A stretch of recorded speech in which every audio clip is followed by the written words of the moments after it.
పాట ఏమిటంటే, యేసయ్యా మీకు అసాధ్యమైనది ఏది లేదు బాబు. అబ్రహాము శారమ్మలతో దేవుడు అదే అంటారు, నాకు అసాధ్యమైనది ఏదైనా. ఇర్మియా గ్రంథంలో ఇంకోసారి దేవుడే అంటారు, నేను చాచిన బాహుతో నేను ఐగుప్తులో నుంచి నా ప్రజలు విడిపించాను, నాకు అసాధ్యమైనది ఏదైనా.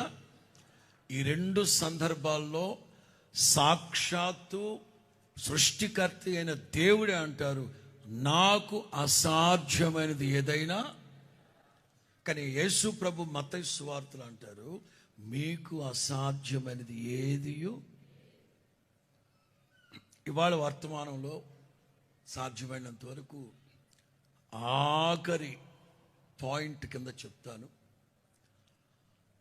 అహష్వేరోషు రాజు